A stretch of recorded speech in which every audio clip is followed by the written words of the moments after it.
Hello and welcome back to Clockwork Noodles, the channel where we are continuing onwards with the mission to break down the anime of this season. We are in the process of jumping seasons now. However, I'm going to consider us now into the second half of first season of To Your Eternity.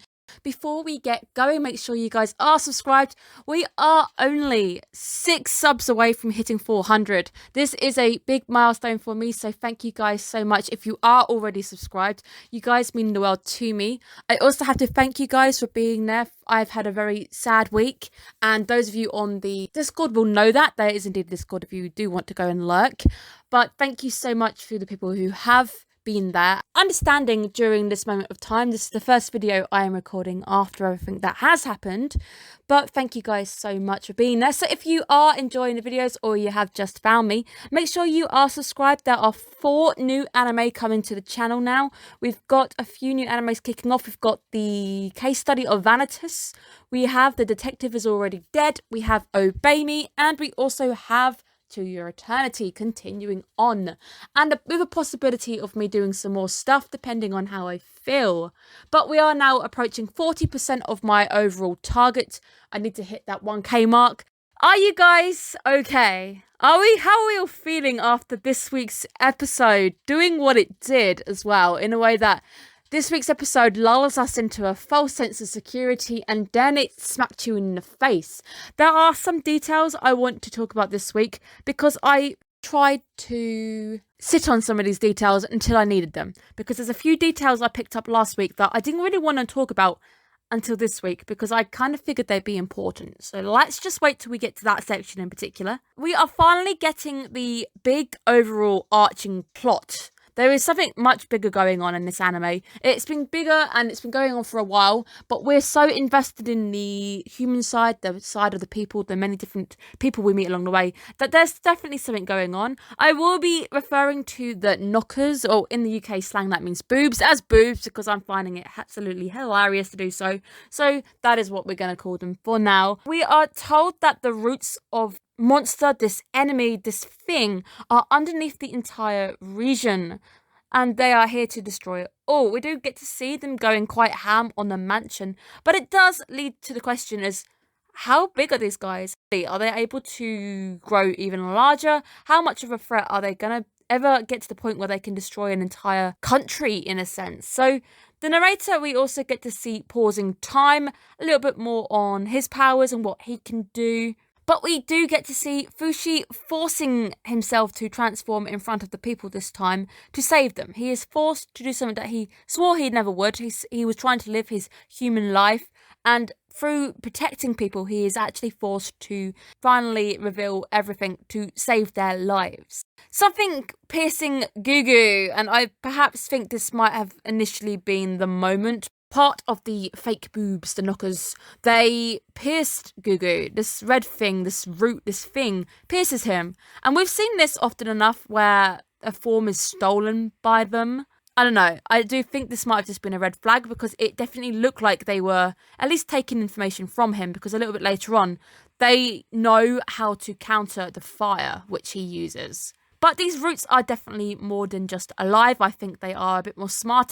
The happy ending that is short-lived, but the people who isolated Gugu, who were picking on him, telling him to essentially go and there's no place for you here, they actually help him up, and I'm very thankful that they do, because I was worried that they would let him fall.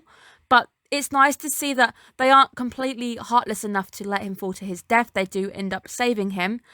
And thankfully, all but 2 people are saved by Fushi transforming into the bear to hold up the ceiling, which do happen to be the parents of Rin, which is ironic in a sense that it happens to be these 2 people in particular.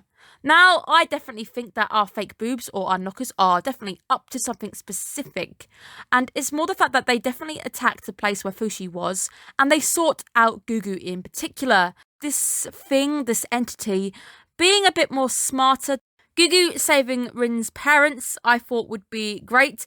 It would allow his bid to marry her a bit later on that never ever happened to go a bit more smoother. However, again, it's all just to lure me into a false sense of security, thinking that Gugu might even have a chance to get to that point when he asks for her hand in marriage. Lured me into a false sense of security. I was onto you for quite a while, to your eternity. I was onto you. Rin, sadly, is unable to say I love, releasing Gugu, who ends up determined to save his brother. It's a touching moment. It's an episode where we try and see her finally get to the point where she is open with how she feels, and she finally gets to that touching moment under the rubble a bit later on. The upgraded version of the boobs, their boobs are definitely leveled up since we last saw them. The bear is made of stone, which I think is just, it's the perfect counter to fire, which seems a little bit ironic, which is what made me consider the fact that him earlier being pierced by the root. Is this perhaps how they got a lowdown on the invisibility? They knew that, well, this guy's got this power, so I'm going to do this and be a perfect counter. So the bear suddenly being made out of stone was perfect. But through the years where Fushi seemingly was enjoying life as a human, our enemy has been growing stronger, more powerful, to the fact that they seem to have the ability to completely control the earth. They can open it up, they can split it. There is a prepared pit of sticks. I definitely think our enemy is getting smarter, which is a concern if this enemy is left to go unchecked any longer. The use of Ma and then turning back into the boy to help Fushi fish out Gugu from the hole. It's a beautiful moment. It's also showing you how adaptive these guys are. We are using the strengths of each form now a little bit differently. I like it. I think the fight, this sequence, this entire episode was just perfect. It's a great way of showing how leveled up we are. Hearing Fushi talking as well, able to hear him talk, allowing us to understand where he is in his mind. It's perfect. It really is a really nice thing to hear because it gives us a new dimension to the fights. They've often enough been a fight where we've had no link into what's going through our boy's brain, what's going on in his mind. He uses the wolf to be more agile, then again march to get to the top of the bear. Gugu is the voice of logic. We see him acting calm, he is reasoning with him, and together via the use of Fushi's powers and Gugu's brain and his powers, we are able to weaken the bear, or at least weaken the bear for a point, because we get a moment where the bear goes down and seemingly things seem to be going okay. But it's nice to see the two working together. It's a bond that throughout the past few episodes we've had building, and this is that moment paying off, seeing the guys really working together. March's voice actor as well being used for her form it's nice to hear her back, but again it can be a bit bittersweet knowing that she's a ghost now. I want to talk about that a little bit later on as well. Fushi seeming very, very downhearted that he feels like he's the reason why it got away, he lost his chance, but then seeing Gugu doing the big brother thing of reassuring his younger brother that it's okay, we did it, it's fine.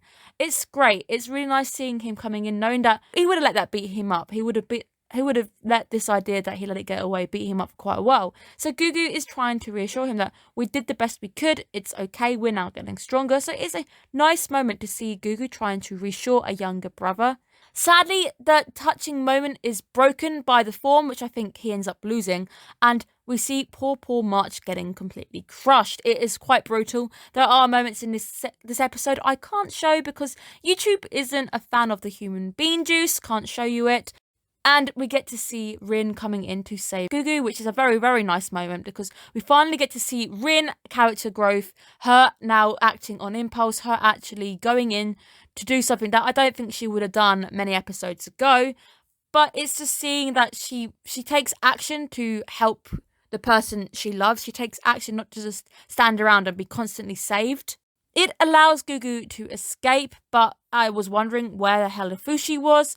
A relief to see that Fushi wasn't quite dead, and we do get to see him come back. In quite a nice moment, the moment where we see Fushi trapped, I like the way it's shown to us on the screen with the black screen coming in just to show us his face, him being trapped, him struggling, blacking out again, and then coming back, showing us how weak he is and the fact that he feels powerless. I like the fact with this anime in particular that Fushi isn't shown to be this almighty powerful being. He has the potential to do that, we know, down the line when he finally masters all of this hot switching and going between forms. He is going to be a force to be reckoned with. But it is nice to see that he's having these weak moments. He's having moments where we can relate. I root for Fushi because Fushi is struggling. He isn't this person who I feel some people, especially with like certain shonen anime, you might go, there's the main character. He has plot armor. With Fushi, I do worry about Fushi because there's times we've seen him crushed. We've seen him go into rock form. At the moment, Fushi hasn't been shown to have the upper edge, the upper hand. He isn't constantly powerful in that sense. I don't know if I'm making any sort of sense. With Fushi, I think I link to him more. I root for him more because at the moment, I feel like he's growing. I am there for his growth. I am seeing him go from being someone who is powerless to eventually down the line, I can see him becoming stronger. He's not a character who has plot armor right now. I think this anime could, if it wanted to, it could hurt Fushi. Something at this point being very, very wrong because our boy was pulsating, and then the words, "This isn't my pain," is heard, where the red flags are sirening, we've got alarm bells going off, everything going off. Let's talk about the music because I've got a few points I need to now talk to you guys about that I purposefully have been sitting on until this moment came. I had a feeling this moment was coming, and there's one thing in particular I'll talk about in a minute. First things first, the music. We have the vocals kicking in. I said last week they feel exotic. This bit of music feeling really exotic. It really does feel like it's Middle Eastern, and that's through the use of pipes. It's through the use of string instruments. It's a really nice piece of music. I'm not sure if the language we're hearing is English or Japanese. I don't think it's either, and I think that makes it more intriguing if it isn't. The Rin and Gugu moment now, the final chance moment they get to be together. Fate has at least given them this moment together, and it's touching. This moment is really touching. I need to talk about the flower with you guys now because I sat on this. And for you guys, if you've been hanging around the channel enough, you know that I do flower breakdowns and I can tell you what the Victorian meanings are because my mum's a florist and I've grown her up around things like colour, and that's my jam. I enjoy breaking those things down. First things first, we hear the line, "I'll buy you a new one tomorrow," which is a huge red flag. Whenever the anime starts to do things like this, where you start to get one character in particular just saying, "I'll do it tomorrow, I'll do it tomorrow," it's foreshadowing. They start to refer to tomorrow, which in the end is never going to come. Tomorrow is never going to come. This promise is going to sadly be broken. Let's talk about the flower because I sat on it long enough and I can finally talk about it because it was a bit of foreshadowing. The flower, we're told, is a dream bellflower. The dream bit, I think, is just added for this world. The bellflower itself we need to talk about. Bellflowers are often used, ready, for remembrance. Often enough, they are used to signify somebody who is no longer there, somebody who has gone quite far away, or who has now died. There is a fantastic character who I really support in an otome game who remembers a past love while watering bellflowers, constantly on top of the bellflowers. Bellflowers as well, let's look at the colour as well. The blue, the purple being a mysterious colour. Blue is calming and healing a colour, but it can also be a sad colour. It's a very sorrowful colour. It's remembering. It's always this idea of remembering. Now, this to me was a bit of an odd choice, so I didn't mention it last week. I didn't think it was necessary to mention it. But now, with the way that we're about to go into the big reveal, it's perfect because this is going to be the flower she will always remember Gugu by.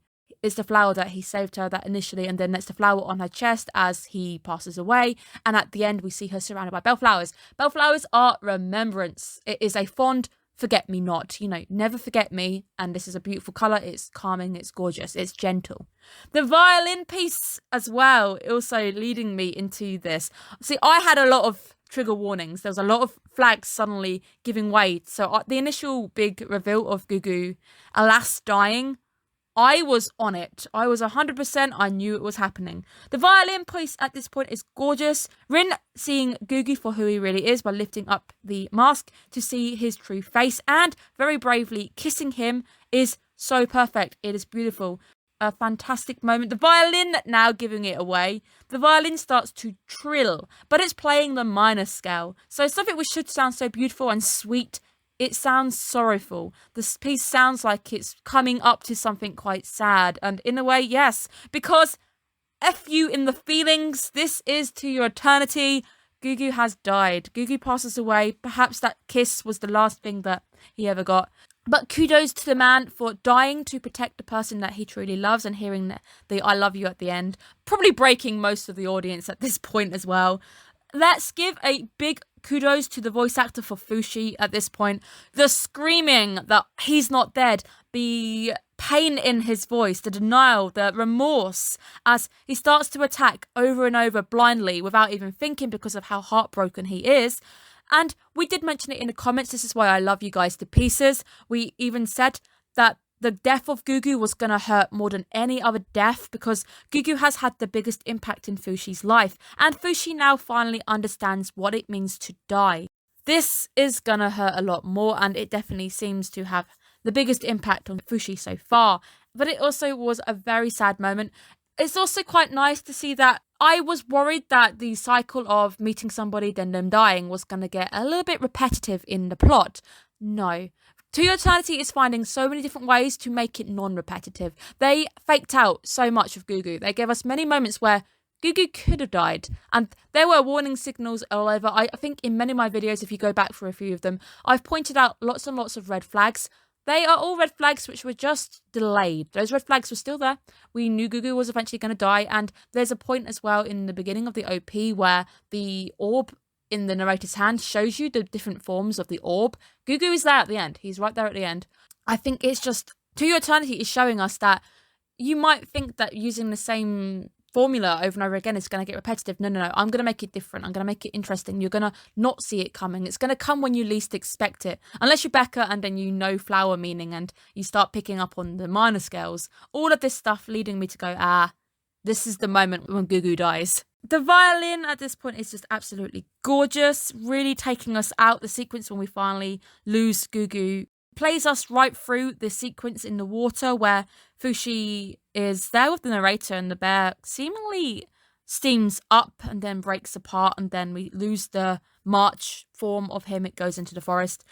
It's violin, then to the piano. The piano plays the final notes of the main theme, signifying the end of this section of the arc, the end of the fight. This bit is now done. This fight, however, has left Fushi without a part of himself. He has lost a part of him. He is definitely at some point going to go after it, which is where we're going next episode.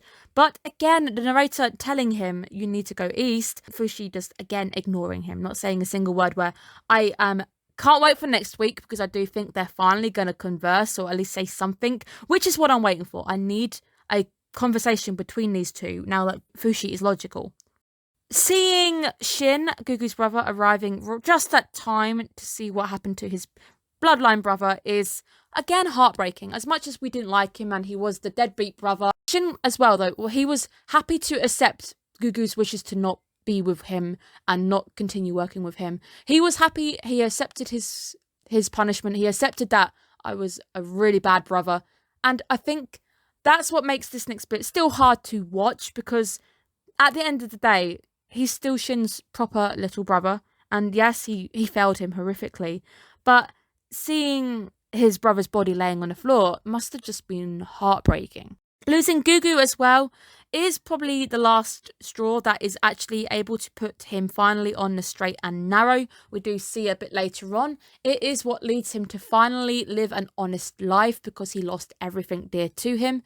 Because even when he came back to tell Gugu, I'm doing it okay, I'm doing things honest, it's my new business, I'm eating okay, he still had the dream of living in a mansion with Gugu. He still hadn't given up on the dream. He still cared about Gugu. He was just, sadly, he made a lot of bad choices. We see the pink coming back, and ironically our pink blood OP, whenever we see the characters' final visions, their journey finally to the afterside, I guess their last moments in a sense, the pink is always used. And pink generally is actually a colour which is very, very positive. It's always a very positive colour, which I think is something to note. When we come to these final sequences, it's always happy. It's a happy afterlife. Gugu has a face. He's finally got his face back. He sees his family around him, even if they're not dead themselves. He is surrounded by all the people that he loves, apart from Fushi. Fushi isn't there, but we see Piran, we see, I think even his brother's probably there as well, so even Shin is in it. It's a happy thing. We see Rin as well being visible, but we do see him looking back going, where is Fushi? What happened? And that's what leads us pink to orange. The change into the orange, where we finally see Fushi and Shin telling Piran and Buzman what actually happened, and initially telling them he's dead.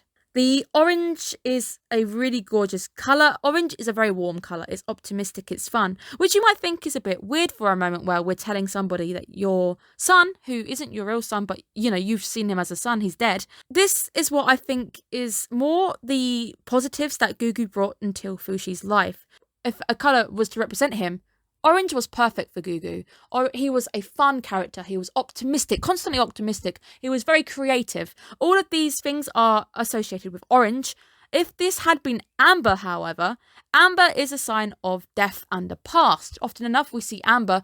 You think Jurassic Park, the mosquito stuck in amber. Amber takes many years to formulate, and generally it shows time. It's always a passing of time. So whenever you see a sequence in an anime and it's got like an amber light, generally that sequence is playing out from the past. Fushi finally understands what he must do. He doesn't want anyone else to die. He also realizes that this monster is after him, and he probably even blames a little part of himself for the passing of his brother Gugu.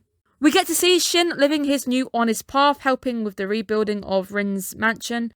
Rin awakens with the unease of not really knowing what's going on, but I also feel like at this point she does know, and I love the fact at the end that they do actually reveal that she does. She's completely aware of the situation.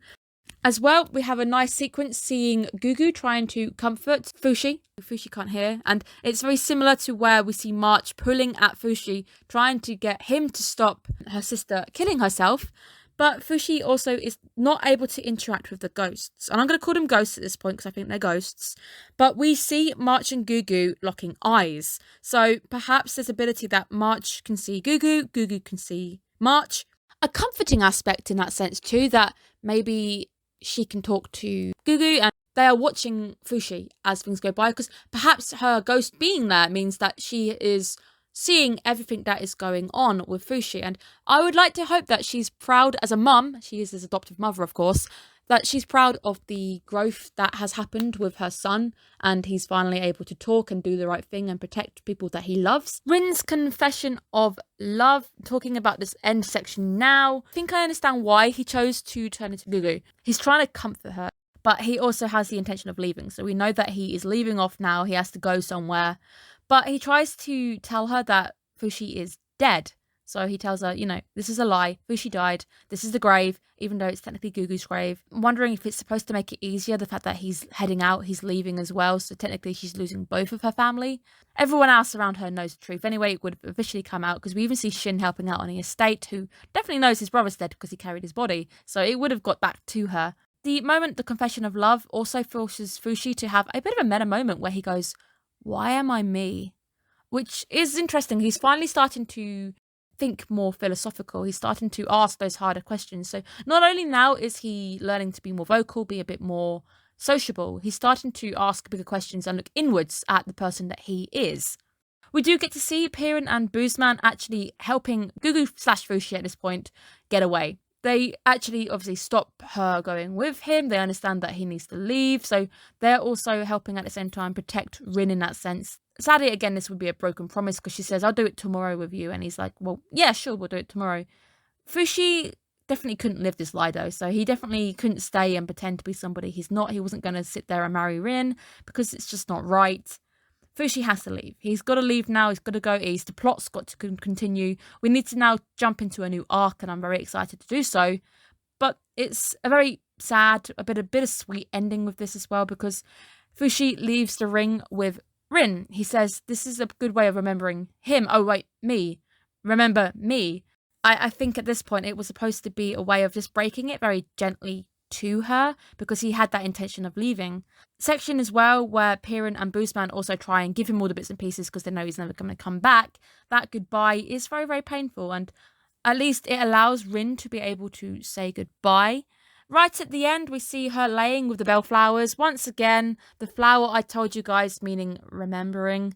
She is aware. She's aware that he's no longer there, but she is able to tell her dad that she doesn't want to get married, which is a fantastic moment for her, because she's in love, and she's happily in love with somebody who sadly is no longer around anymore. It looks like we're heading into our new arc. Next week is going to be fantastic. Finally getting to see some interactions between Fushi and our narrator. Piran seems to be there as well. Can't wait. We've got a new arc, a new character to meet, many things to go ahead. But this arc has been truly fantastic. We've learnt a lot. Fushi has come leaps and bounds. He's now a completely different character than when he was with March.